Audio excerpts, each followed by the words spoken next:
Minute to Better Life, rancangan dan kehendak kita akan tergantikan oleh iman dan pengharapan serta ketergantungan hidup kepada Tuhan saat alami kedewasaan rohani. Oke?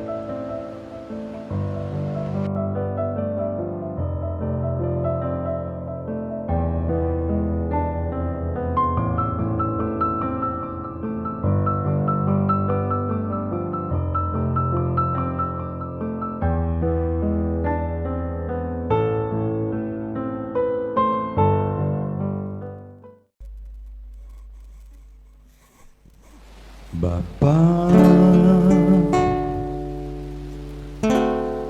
Engkau sungguh baik, kasih-Mu melimpah di hidupku.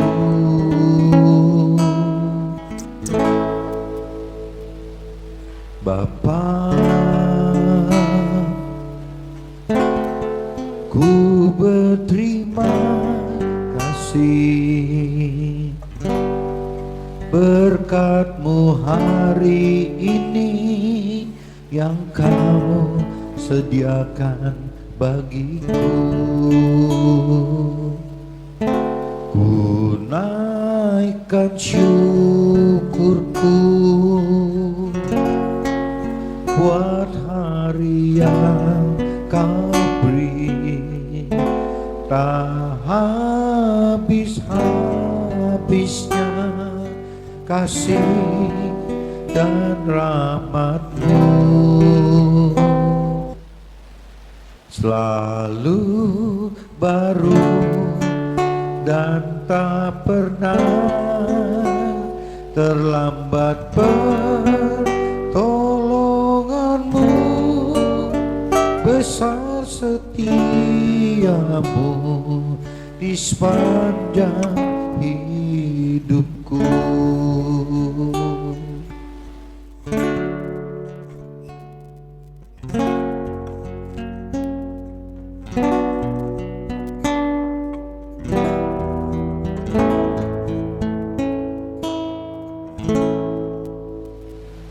Bapa, Engkau sungguh baik, kasih-Mu melimpah di hidupku.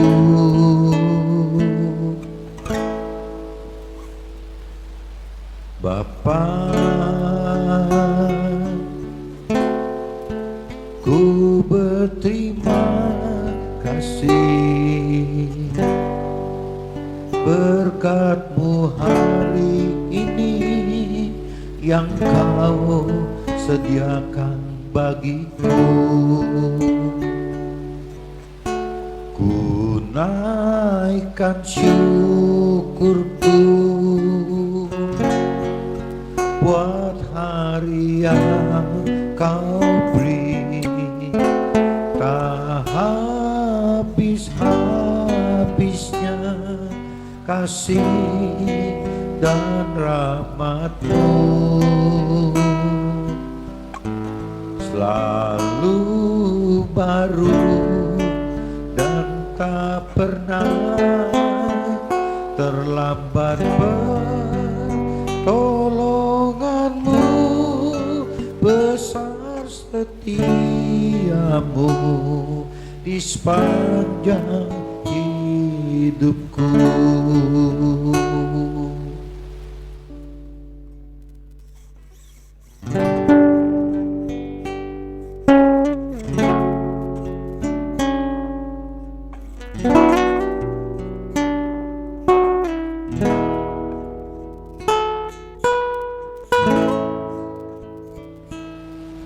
Ku naikkan syukurku buat hari yang Kau beri, tak habis-habisnya kasih dan rahmat-Mu, selalu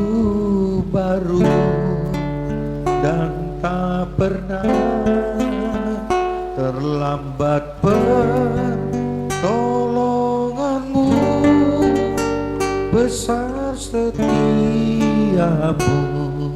di sepanjang hidupku. Besar setiamu, besar setiamu, besar setiamu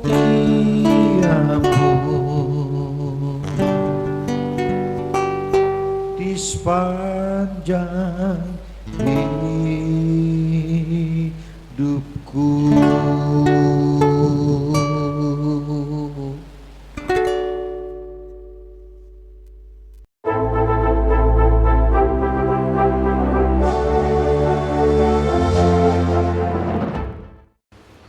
Jumpa kembali di MDD Journey Inspiration of Life. Pagi ini saya coba mau sharingkan teman-teman dengan tema berserah dan berharap serta bergantung kepada Tuhan bagi yang sudah dewasa rohani gitu. Jadi ada saat-saat teman-teman bahwa kita akan lebih berserah, kita lebih berharap dan serta bergantung gitu kepada Tuhan bagi yang sudah dewasa rohani, dalam arti kata kedalaman pengenalan firman Tuhan, masalah tingginya tingkat iman gitu, yang berani melakukan firman Tuhan ini gitu.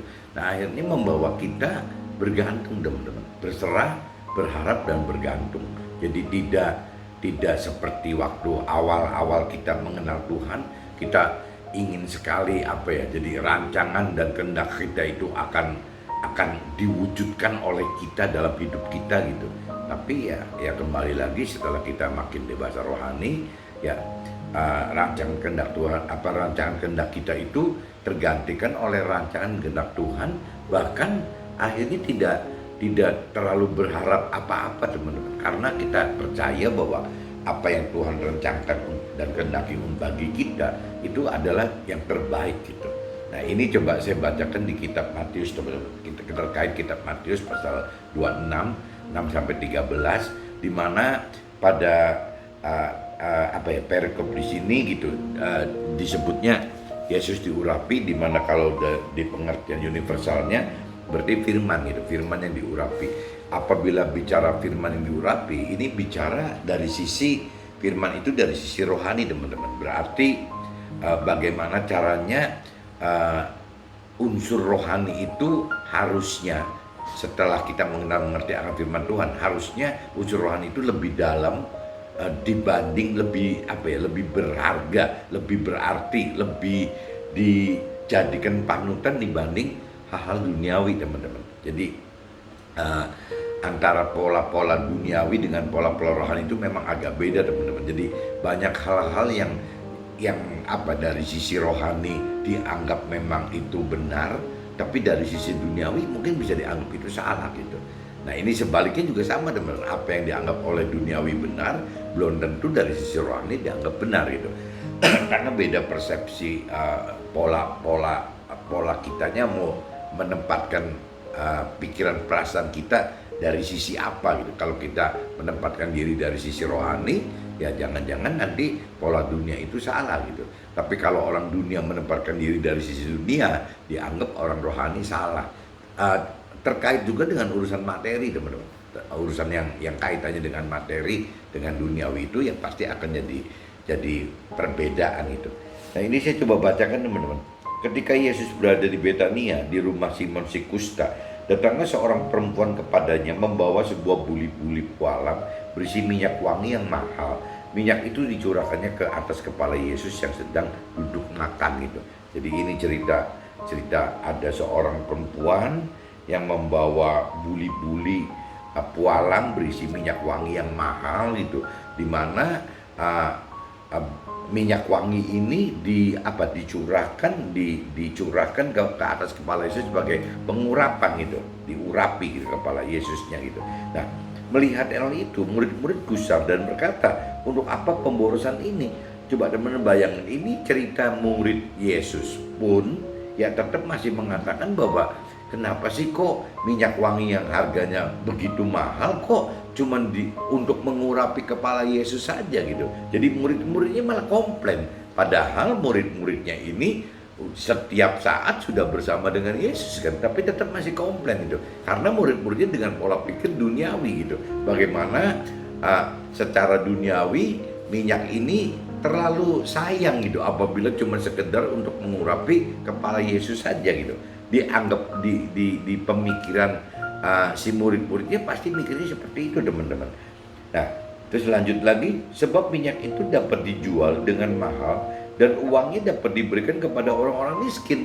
Nah, si murid-murid mikir gitu, ya daripada cuma sekedar diurapi begitu, kenapa minyak wangi itu tidak mau dijual saja gitu. Apabila minyak wangi itu dijual, berarti kan bisa menjadi uang, nah uangnya untuk nyumbang fakir miskin. Pemikiran si murid-murid seperti itu teman-teman. Nah, ini yang tadi saya katakan, ini bedanya antara pola dunia terhadap rohani seperti ini. Ya sebaliknya perempuan itu berpikirnya dari pola rohani gitu, terhadap dunia juga jadi kebalik gitu. Jadi memang pola pikir duniawi dengan rohani itu memang terbalik teman-teman. Cuman yang agak konyol kan, perempuan ini kan bukan muridnya Yesus gitu, orang dunia yang dengan pola pikir rohani gitu. Tapi sebaliknya murid Yesus itu kan mestinya orang rohani gitu, tapi malah terbalik, ya rohani malah mikirnya duniawi gitu. Nah, apa jawab Yesusnya? Tetapi Yesus mengetahui pikiran mereka lalu berkata, mengapa kamu menyusahkan perempuan ini? Sebab ia telah melakukan suatu perbuatan yang baik padaku. Nah, dari sisi Yesus kan dari sisi rohani gitu. Jadi anggap bahwa yang benar itu bukan murid-muridnya gitu. Yang dianggap benar itu orang si perempuan yang mengurapi minyak di kepala Yesus tadi gitu. Apa alasannya? Karena orang-orang miskin selalu ada padamu, tetapi aku tidak akan selalu bersama-sama kamu. Nah, ini kan cerita, kalau cerita di kitab Nasrani, cerita di Yesus ini, ya memang ini menjelang Yesus wafat gitu, waktu disalib itu. Sehingga buat Yesus, ya kalau diurapi itu kan ya cuman diurapi terus wafat gitu. Sedangkan kalau cerita minyak wangi itu dijual, disumbangkan, kan yang namanya orang fakir miskin kan nggak habis-habis teman-teman. Uang hasil jual minyak wangi itu disumbangkan ke orang miskin, nggak mungkin gitu sampai semua orang miskin di dunia selesai bisa tersumbangkan, enggak. Maksud Yesus seperti itu loh. Jadi kalau dengan pola-pola pikir rohani itu memang kadang-kadang ya kita harus berani teman-teman. Kita harus berani melakukan sesuatu yang mungkin bagi duniawi dianggap nggak efektif gitu. Nah, ini pola pikirnya memang mesti agak kebalik nih teman-teman. Sebab dengan mencurahkan minyak itu ke tubuhku, yang membuat suatu persiapan untuk penguburanku gitu. Nah, aku berkata kepadamu, sesungguhnya di mana saja Injil ini diberitakan di seluruh dunia, apa yang dilakukan ini akan disebut juga mengingat dia gitu. Jadi Yesus katakan bahwa si perempuan yang mengurapi minyak wangi kepala Yesus ini, Yesus katakan bahwa ya nanti akan tercantum di dalam kitab suci bahwa ada seorang perempuan yang mengurapi Yesus dengan minyak wangi seperti ini. Ya buktinya sampai ini hari juga kita masih bisa membaca ini teman-teman. Kita masih membaca di kitab Matius pasal 26 ayatnya ya 13 gitu. Kita masih baca perempuan ini gitu, perempuan yang mengurapi Yesus itu. Jadi tergenapi teman-teman apa yang firman katakan ini tergenapi pada ayat 13 ini gitu. Ini saya sudah bacakan di kitab Matius teman-teman. Jadi ini cuma ceritanya simpel aja gitu. Ya bahwa pola pikir duniawi itu beda dengan pola pikir rohani. Pola pikir rohani itu beda dengan pola pikir duniawi gitu. Jadi tergantung kita mau menempatkan kita di posisi mana. Ya, kalau kita menempatkan hal-hal dunia ini untuk kepentingan rohani akan menjadi rohani gitu. Tapi sebaliknya kalau mestinya hal rohani tapi dipikirnya secara duniawi, ya akan menjadi duniawi gitu. Nah, ini tergantung dari kitanya. Saya tangkap pengertian seperti itu teman-teman. Kitab Matius pasal 26 ayat 6 sampai 13. Nah, ini terkait teman-teman, kalau buat impresi saya terkait dengan kitab Yeremia teman-teman. Coba teman-teman cari kitab Yeremia pasal 29, kitab Yeremia pasal 29 ayatnya 10 sampai 14 teman-teman. Ayatnya 10 sampai 14, isinya saya bacakan teman-teman. Sebab beginilah firman Tuhan, apabila telah genap 70 tahun bagi Babel, barulah aku memperhatikan kamu. Aku akan menepati janjiku itu padamu dengan mengembalikan kamu ke tempat ini. Nah ini kalau kita menyimak ayat 10 teman-teman, bahwa waktu Tuhan itu ada teman-teman. Waktu Tuhan, saatnya Tuhan itu ada gitu. Saat Tuhan itu pasti bukan saat yang kita. Saat Tuhan itu pasti saat yang Tuhan anggap paling tepat gitu, untuk Tuhan membuat satu action gitu. Nah tapi kita manusia kan kadang-kadang nggak tahan teman-teman. Udah keburu ribut kan, pengen ini itu gitu. Nah ini buktinya di ayat 10 itu gitu. Jadi sebab begini firman Tuhan, apabila telah genap 70 tahun bagi Babel, berarti kan ada satu saat gitu ya, barulah Tuhan memperhatikan kita. Nah Tuhan akan mendapati janji-janjinya untuk kita dengan mengembalikan kita ke tempat ini gitu. Itu janjinya cerita ke Babel tadi gitu loh. Sebab Tuhan ingin mengetahui rancangan apa yang ada pada Tuhan mengenai kita. Sebab Tuhan ini mengetahui rancangan apa yang ada pada Tuhan mengenai kita. Jadi Tuhan katakan bahwa Tuhan tuh tahu semua gitu rancangan buat kita. Kenapa kita jadi bingung gitu ya. Tuhan tekankan itu. Demikian firman Tuhan, yaitu rancangan damai sejahtera dan bukan rancangan kecelakaan, untuk memberikan kepada kita hari depan yang penuh harapan gitu. Jadi kita mestinya kalau kita percaya Tuhan, bahwa kita hidup dengan di dalam jalan firman Tuhan gitu, di dalam jalan perintah dan peraturan Tuhan, ya pasti harusnya kita masuk ke dalam rancangan dan kehendak Tuhan teman-teman. Gak mungkin tidak gitu.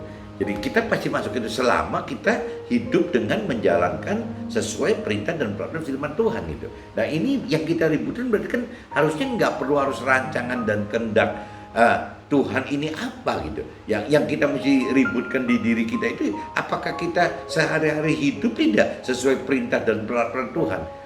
Nggak tahu teman-teman bisa nangkep nggak? Jadi banyak manusia, banyak orang yang meributkan rancangan dan kehendak Tuhan itu apa buat kita gitu. Ya, tidak meributkan apakah kita setiap saat melakukan perintah dan peraturan firman Tuhan gitu. Jadi ributnya rancangan dan kehendaknya teman-teman, bukan ngeributkan bagaimana caranya melakukan perintah dan peraturan firman Tuhan dalam keseharian kita gitu. Nah ini yang Tuhan tekankan di sini, bahwa ya sebab Tuhan ini mengetahui rancangan apa yang ada pada kita, pada Tuhan mengenai kita gitu. Jadi Tuhan tuh tahu banget gitu rancangan dan kehendak Tuhan untuk kita itu, tahu banget. Apa sih rancangannya? Ya damai sejahtera katanya. Damai sejahtera yang bukan kecelakaan teman-teman. Tuhan tekankan gitu, untuk memberikan kepada kita hari depan yang penuh harapan.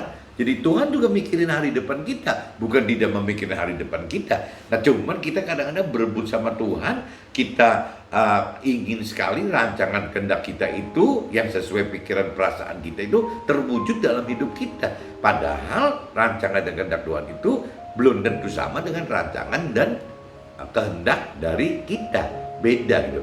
Nah kalau saya tangkap di sini, berarti sebenarnya kuncinya kan bukan bagaimana meributkan rancangan dan kehendak Tuhan gitu, tapi yang kita ributkan kembali lagi ya bagaimana caranya kita setiap saat, setiap taat gitu melakukan apa perintah Tuhan. Pasti rancangan kehendak Tuhannya akan terjadi yang terbaik, yang damai sejahtera, yang bukan kecelakaan, dan yang penuh harapan katanya. Janji Tuhan seperti itu gitu. Dan apabila kamu berseru datang untuk berdoa kepadaku, maka aku akan mendengarkan kamu. Apabila kamu mencari aku, kamu akan menemukan aku. Apabila kamu menanyakan aku dengan segenap hati gitu. Nah ini saya coba universal teman-teman. Dan apabila kamu berseru datang untuk berdoa kepada Tuhan, maka Tuhan akan mendengarkan kita gitu. Apabila kita mencari Tuhan, kita akan menemukan Tuhan. Apabila kita menanyakan Tuhan dengan segenap hati gitu. Nah ini kan kembali lagi urusannya hati lagi teman. Apakah benar hati kita mencari Tuhan? Apakah hati kita perlu Tuhan? Apakah kita memang menanyakan sesuatu kepada Tuhan itu kembali lagi ke hati kita gitu. Tuhan akan memberi kita menemukan Tuhan, demikianlah firman Tuhan, dan Tuhan akan memulihkan keadaan kita dan akan mengumpulkan kita dari antara segala bangsa dan dari segala tempat kemana kita telah Tuhan cerai beraikan. Jadi kita kalau bicara firman Tuhan, kita pernah dicerai beraikan oleh Tuhan, tapi Tuhan juga akan tata kembali untuk dikumpulkan gitu. Demikianlah firman Tuhan, dan Tuhan akan mengembalikan kita ke tempat yang dari mana Tuhan telah membuang kita. Jadi apabila kita memang pernah merasa terbuang, ya Tuhan akan kembalikan kepada kita gitu, ke tempat di mana ya saat kita dibuang itu ya Tuhan akan kumpulkan kita kembali gitu. Ini saya udah bacakan teman-teman di kitab Matius pasal 26 ayat 6 sampai 13 dan Yeremia kitab Yeremia pasal 29 ayatnya 10 sampai 14. Nah, ini saya coba mulai masuk ke dalam apa yang saya alamin, saya sharing gitu, apa yang saya alami dalam hidup saya gitu. Ada saat kita berserah kepada Tuhan, oleh karena iman dan pengharapan kita kepada Tuhan semakin matang gitu, dan berani serta nyata gitu. Kita menjadi semakin tidak memiliki kemampuan untuk menduga-duga dan tidak mempertimbangkan situasi dan kondisi serta tidak memperhitungkan plus dan minusnya gitu. Jadi ada saatnya seperti itu teman-teman. Ya mungkin waktu awal-awal kita masih anak bayi rohani, kanak-kanak rohani, remaja rohani gitu, kita kadang-kadang ya terus mereka-reka apa sih rancangan kehendak Tuhan. Kita pengen tahu teman-teman, kita pengen tahu apa gitu rancangan kehendak Tuhan itu. Nah, tapi setelah kita sudah makin mengenal mengerti akan firman Tuhan, semakin kita berani melakukan firman Tuhan, ada saatnya maksudnya begitu. Jadi kita udah nggak terlalu ngeributkan rancangan kehendak Tuhan karena kita percaya bahwa rancangan kehendak Tuhan itu pasti yang terbaik gitu. Seperti yang tadi di Yeremia 29, 10, 14 tadi gitu, bahwa pasti rancangannya damai sejahtera yang tidak ada kecelakaan, yang penuh masa depannya penuh harapan. Pasti seperti itu teman-teman. Nah, waktu kita sudah mengimani dan mengharapkan apa yang Tuhan rancang kehendaki untuk kita sesuai yang firman tadi gitu. Ya seharusnya kita sudah tidak terlalu peduli teman-teman, tidak terlalu peduli dengan apa yang nggak perlu kita menduga-duga lagi gitu. Jadi nanti mesti apa, nanti akan apa, nggak perlu menduga-duga lagi. Mungkin juga nggak perlu mempertimbangkan mempertimbangkan situasinya, kondisinya, nggak perlu begitu karena kita udah pasti iman dan pengharapan kita udah total untuk Tuhan. Bahkan kita tidak memperhitungkan plus minusnya gitu. Nanti kalau ke kanan bagaimana, ke kiri bagaimana, kita udah nggak ada begitu gitu. Kita percaya bahwa semua itu pasti ya Tuhan Tuhan kendalikan gitu, Tuhan atur untuk kita gitu. Nah ini kembali lagi jadi mungkin kedewasaan rohani ini bagi orang dunia itu makin konyol teman-teman. Jadi soalnya kayak orang nggak punya kerancangan dan kehendak apa-apa gitu. Ya kita kembalikan lagi ya terserah Tuhan gitu. Ya iman kita dan pengharapan kita totally kita kembalikan kepada Tuhan. Dan ini sangat tidak disukai oleh orang dunia teman-teman. Orang dunia itu sama sekali tidak suka akan begini. Bahkan bisa dikatakan ini orang kok bego banget, bodoh banget, on banget gitu. Ya akan seperti itu teman-teman gitu. Karena memang ya kembali lagi gitu, kedewasaan rohani kita itu yang akan membuat kita tahu gitu. Kita tahu, kita makin mengenal, makin mengerti bahwa kita itu tidak bisa apa-apa teman-teman. Kita itu tidak bisa apa-apa di mata Tuhan gitu. Bagi Tuhan itu kita nggak bisa apa-apa. Jadi ya kita cuman hidup ya dengan kasih karunia Tuhan. Tapi orang dunia tidak suka teman-teman. Hidup dengan kasih karunia Tuhan itu tidak suka. Orang dunia lebih suka hidup dengan kemampuan diri sendiri, dengan mengandalkan diri sendiri, atau paling sial-sialnya mengandalkan manusia lain gitu. Backingan itu gitu. Nah, beda sekali dengan orang-orang rohani yang sudah lebih dewasa yang arahnya malah lebih menyerahkan diri kepada Tuhan. Segala macam diserahkan kepada Tuhan gitu. Dan ya kembali lagi sangat menjengkelkan orang dunia teman-teman. Ya apabila kita menjadi lebih dewasa rohani, ya kita akan beresiko menjengkelkan orang dunia gitu. Tapi ya memang itu konsekuensinya orang rohani yang dewasa ya seperti itu gitu.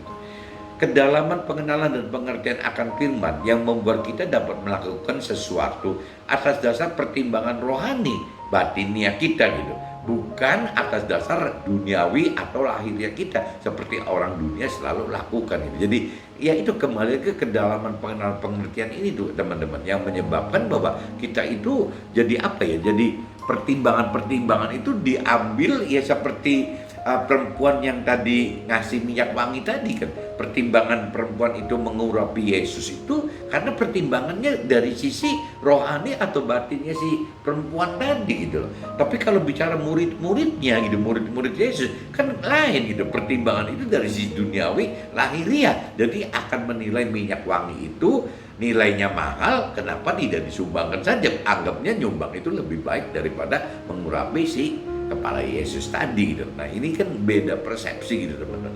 Jadi ya kembali lagi adanya di kedalaman pengenalan firman kita kepada firman Tuhan tadi gitu. Nah ini yang bisa menentukan kita akan ngambil langkah seperti apa gitu. Dan kita pasti teman-teman, kayak contohnya tadi cerita minyak wangi itu gitu ya, untuk mengurapi atau untuk dijual untuk fakir miskin.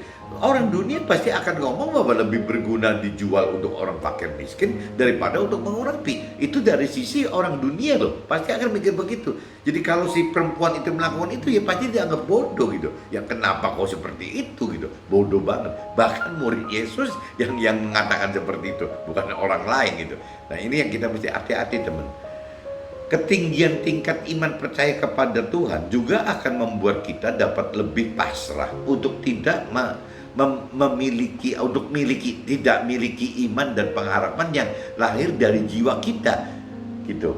Jadi maksudnya ketinggian.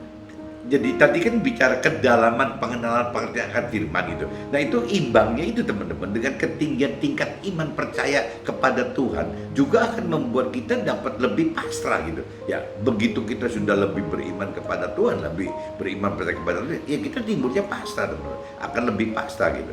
Ya kita lebih pasrah untuk tidak memiliki apa? Jadi iman percaya iman percaya kepada Tuhan. Jadi iman percaya kepada Tuhan juga akan membuat kita dapat lebih pasrah untuk tidak memiliki iman dan pengharapan bukan yang dari Tuhan gitu. Jadi kita harus bisa mematikan iman dan percaya, iman dan pengharapan yang bukan dari Tuhan itu. Dari siapa? Ya dari diri kita sendiri. Ya bisa tidak iman pengharapan itu lahir dari diri kita sendiri? Bisa saja. Ya yang disebutnya bukan iman dan pengharapan, tapi keyakinan gitu. Keyakinan dan ya pengharapan. Ya iman dan pengharapan kalau kepada Tuhan. Tapi kalau untuk pribadi kita manusia, jangan-jangan bukan bicara iman dan pengharapan, tapi keyakinan loh, keyakinan kita gitu. Keyakinan dengan pengharapan pribadi kita yang lahir dari jiwa kita gitu. Jiwa kita adalah pikiran, perasaan, dan kehendak kita. Nah ini jadi kacau nih. Tetapi kita percaya dengan apa yang terjadi, maksudnya jadi apa ya? Kita tidak bisa seperti itu teman-teman. Jadi kalau kita bicara iman dan pengharapan kepada Tuhan itu adalah ya kita benar-benar berserah diri gitu, berserah diri, pasrah gitu kepada Tuhan gitu. Tapi kalau bicara iman itu adalah keyakinan kita sendiri, pengharapan itu adalah pengharapan sesuai dengan rancangan kehendak kita sendiri, ya akhirnya kacau teman-teman. Yang timbul itu ya pikiran, perasaan, kehendak kita akan timbul di situ gitu. Semua terjadi karena kedewasaan rohani kita yang makin matang, di mana kita percaya segala sesuatu ada waktu Tuhan yang tepati janji-janji firman-Nya gitu. Nah ini di firman yang sebelumnya juga kan dikatakan begitu teman-teman. Jadi ada saatnya Tuhan tuh, jadi nggak bisa seenaknya kita. Ada saatnya Tuhan, ada saat waktunya Tuhan gitu, seperti itu. Nah ini seperti yang tadi di kitab Yeremia pasal 29 ayat 10 kan di sini ditekankan, sebab beginilah firman Tuhan, apabila telah genap 70 tahun lagi Babel, barulah aku memperhatikan kamu. Nah berarti kan lepas ini berapa saat untuk kita. Kalau cerita Babel ini kan 70 tahun gitu. Tapi kalau bagi kita kan yang tahu kan Tuhan gitu ya. Kapan sih saatnya kita gitu? Tuhan bergerak untuk kita. Jadi ada saatnya teman-teman. Ada saat waktu yang memang yaitu waktunya Tuhan, di mana Tuhan akan dapati janji-janji firman Tuhan bagi kita gitu. Kita makin percaya bahwa Tuhan tahu rancangan yang terbaik bagi kita masing-masing, di mana rancangan Tuhan bagi kita akan berujung kepada rancangan yang damai sejahtera dan masa depan yang penuh harapan, seperti yang tadi firman katakan kan, bahwa rancangan Tuhan itu di ayat 11 itu, sebab Tuhan ini mengetahui rancangan-rancangan apa yang ada pada Tuhan mengenai kita, Jadi bukan Tuhan tidak kenal, tidak mengetahui. Tuhan tahu kok. Tuhan tahu Tuhan kenal gitu, bahwa rancangan untuk kita itu Tuhan tahu banget gitu. Nah, ini bagi yang percaya nih. Kalau kita percaya bahwa Tuhan tahu itu, ya kembali lagi, apa sih rancangan Tuhannya? Rancangan Tuhannya di sini dicantum, yaitu rancangan damai sejahtera dan bukan rancangan kecelakaan, untuk memberikan kepada kita hari depan yang penuh harapan. Jadi apalagi gitu, apalagi yang kita mau rancangkan dan harapkan di luar apa yang Tuhan sudah rancangkan dan harapkan untuk kita gitu, beri pengharapan untuk kita. Ya udah, yang terbaik kan gitu. Kenapa kita mesti ragu lagi gitu? Nah, ini kita mesti koreksi diri juga, teman-teman. Dan yang terakhirnya, kebebasan rohani yang membuat kita semakin berserah dan berharap serta bergantung kepada Tuhan, dengan tidak merancangkan dan menghendaki apa yang ada dalam pikiran dan perasaan serta kehendak kita lagi gitu.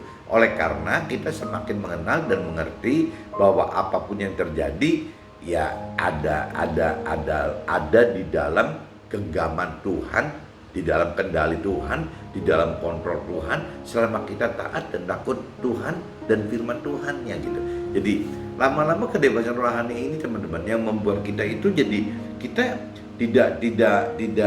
tidak perlu menduga-duga gitu, tidak perlu menduga-duga nanti apa ya, nanti ini, nanti itu gitu. Jadi kita sudah kehilangan apa, dugaan-dugaan seperti itu gitu. Jadi kita udah lebih sifatnya lebih berpasrah, berserah diri, ya mungkin apa, jadi apa, lebih bergantung gitu, bergantung kepada Tuhan gitu. Jadi seperti itu. Ya ujung-ujungnya kita tidak mau punya rancangan sendiri, kita tidak mau punya kehendak sendiri, kita tidak mau melangkah sendiri, kita tidak mau menentukan waktu sendiri gitu. Jadi semua kembali lagi diserahkan kepada Tuhan lagi gitu. Jadi kembali lagi, makanya saya bikin judul kan, berserah dan berharap serta bergantung kepada Tuhan bagi yang sudah dewasa rohani, teman-teman. Ini yang saya alami seperti itu, teman-teman. Jadi yang dari awal mula gitu, dari tahun 2000 saya mau ikut Tuhan karena urusannya nggak jauh-jauh, karena urusan usaha, urusan ekonomi, urusan materi gitu ya. Dan Tuhan biarkan loh, teman-teman. Tuhan itu biarkan loh biarkan saya mengalami salah persepsi ya. Kalau lihat sekarang kan jadi salah persepsi gitu. Tapi Tuhan biarkan gitu. Kenapa? Karena waktu itu saya masih benar-benar bayi rohani, teman-teman, nggak mengerti apa-apa gitu. Saya menggeluti mencari Tuhan itu bukan dari kitab suci, bukan dari firman Tuhan, tapi dari buku-buku rohani, dari sharing, dari dengar khotbah gitu. Bahkan khotbah pun saya dengar dari berbagai-bagai agama gitu, saya dengerin gitu. Ya kembali lagi, dari tahun 2000 sampai 2007 itu sebelum saya terima Tuhan gitu, ya nggak bisa dalam, teman-teman. Padahal 7 tahun loh, itu hampir tiap hari itu bener-bener majority waktu saya pakai untuk mencari Tuhan gitu. Nah setelah 2007 saya pikir saya harus mulai ngambil langkah, harus lebih berani, saya percaya Tuhan gitu. Karena waktu sebelum 2007 saya kan bicara cuman pegang adat istiadat atau tradisi kebiasaan nenek moyang aja gitu. Nah akhirnya 2007 saya berani pegang terima Tuhan. Waktu saya terima Tuhan, saya mulai, teman-teman, merasa berani untuk membaca firman Tuhan. Sebelum itu saya tidak berani, teman-teman, tidak berani membaca firman Tuhan karena asumsi saya bahwa kitab suci itu suci gitu, kudus gitu. Jadi akhirnya saya nggak berani. Nah setelah terima Tuhan, mulai, teman-teman, di luar kebiasaan yang dulu mendengar khotbah, sharing, atau baca buku-buku rohani. Nah waktu 2007 saya mulai masuk membaca firman langsung gitu. Firman dari kitab suci saya baca beneran gitu. Nah itu saya mulai terus-terusan berjalan, teman-teman. Kembali lagi, ya banyak waktu saya yang habis untuk begitu, dan itu jadi cemoohan keluarga loh, teman-teman, community juga gitu, bikin kesal. Ini kok saya berubah gitu, tidak seperti saya yang dulu gitu. Ini ya konsekuensi ikut hidup dengan cara-cara Tuhan, ya memang di firman memang katakan begitu gitu. Ya pasti kita akan menghadapi penindasan dari lingkungan kita, dari pinggir-pinggir kita, sekitar kita gitu. Bahkan yang paling berasa itu tindasan itu bukan dari luar, tapi dari dalam, teman-teman, dari keluarga kita sendiri gitu. Dari yang terdekat itu malah jadi apa? Batu asa gitu ya. Kalau kita lihat saat ini, saya melihat kejadian saat ini, ya tidak bisa dipungkiri, ya kita butuh, teman-teman, butuh alat asa gitu ya, untuk bagaimana caranya kita bisa menjadi dewasa rohani. Kalau tanpa alat asa nggak mungkin, teman-teman. Nah, alat asa ini adalah yaitu ya konflik-konflik permasalahan yang timbul gitu ya, yang timbul karena urusan rohani, bukan timbul karena urusan duniawi atau urusan karena hubungan apa, misalnya hubungan ada affair atau apa gitu, bukan begitu. Ini kaitannya dengan rohani. Dengan rohani pun bisa ribut, teman-teman. Nah, ini ciri-ciri bahwa kita di jalur yang benar, salah satunya itu loh. Kok urusan Tuhan bisa jadi ribut gitu? Ya urusan Tuhan kok bisa ribut dengan keluarga besar, urusan Tuhan bisa ribut dengan keluarga kecil, urusan Tuhan bisa ribut dengan istri sendiri gitu. Urusan Tuhan bisa ribut dengan anak-anak gitu. Mungkin juga kebalik gitu. Kalau bagi yang istri mungkin ribut sama suami gitu. Bagi anak-anak mungkin ribut sama orang tua gitu. Bisa seperti itu, teman-teman.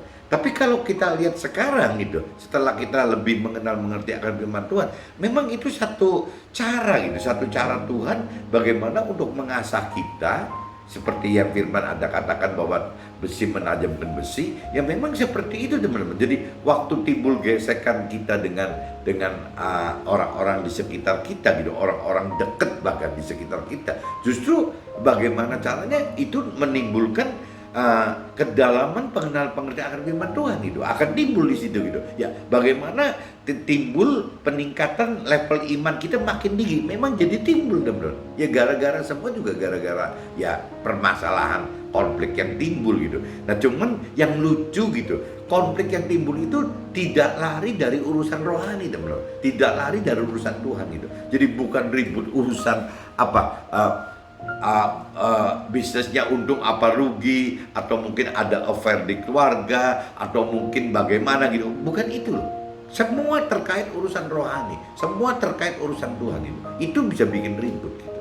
Nah, ini tapi setelah kita lewati itu semua, ya kita yang sudah lebih dahulu mengalami kedewasaan rohani, ya kita akan tahu gitu. Oh, ini dulu ngalamin ini memang mesti ngalamin proses seperti ini gitu.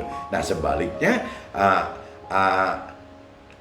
orang yang di sekitar kita yang dipakai sebagai alat asa kita, ya satu saat juga Tuhan katakan apabila satu orang dalam keluarga diselamatkan, ya maka satu isi keluarga itu akan terselamatkan gitu kan janji firman seperti itu.